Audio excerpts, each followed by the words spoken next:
తిరుపతి జిల్లా గూడూరులో క్రిస్మస్ వేడుకలు ఘనంగా జరిగాయి. పట్టణంలోని పలు చర్చిలో ప్రత్యేక ప్రార్థన నిర్వహించారు. ఆయా ప్రార్థనల్లో క్రైస్తవులు పెద్ద సంఖ్యలో పాల్గొన్నారు.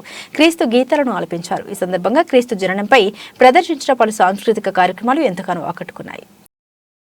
తిరుపతి జిల్లా గూడూరు పట్టణంలో క్రిస్మస్ వేడుకలు ఘనంగా జరిగాయి. పట్టణంలోని పలు చర్చిల్లో జరిగిన ప్రత్యేక ప్రార్థనలో క్రైస్తవులు పెద్ద సంఖ్యలో పాల్గొన్నారు. ఐసీఎస్ రోడ్డులో ఉన్న సార్వత్రిక క్రైస్తవ ప్రార్థన మందిరం, ఎస్ఏఎల్సీ చర్చిలో, అంబేద్కర్ నగర్లో ఉన్న హోసన్న చర్చిలో ప్రత్యేక ప్రార్థన నిర్వహించారు. ఈ సందర్భంగా క్రైస్తవులు క్రీస్తు గీతాలను ఆలపించారు. పాస్టర్లు క్రీస్తు సందేశాన్ని చదివి వినిపించారు. క్రిస్మస్ విశిష్టతను తెలియజేశారు. ఎస్ఏఎల్సీ చర్చిలో క్రీస్తు గొప్పతనాన్ని తెలిపే సాంస్కృతిక కార్యక్రమాలు ఎంతగానో అలరించాయి.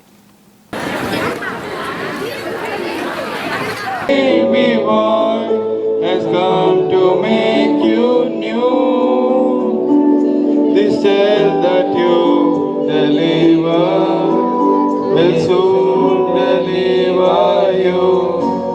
లోపడేటువంటి స్వభావం మనలోకి రావాలి. విధేయత కలిగినటువంటి స్వభావం మనలోకి రావాలి. ఎప్పుడైతే క్రీస్తుని ధరిస్తావో, క్రీస్తుని ధరించినటువంటి నీకు నాకు రావాల్సినటువంటి విషయం ఏంటంటే దాసుని స్వభావము, విధేయత, లోబడేటువంటి స్వభావము మనం కలిగి ఉండాలి అని దేవుడు మనకి తెలియజేస్తూ ఉన్నాడు. దేవుడు బిడ్డలారా, అదే రీతిగా పేతురు రాసినటువంటి మొదటి పత్రిక 4వ అధ్యాయాన్ని ఒకసారి చూద్దాం. పేతురు పత్రిక 4వ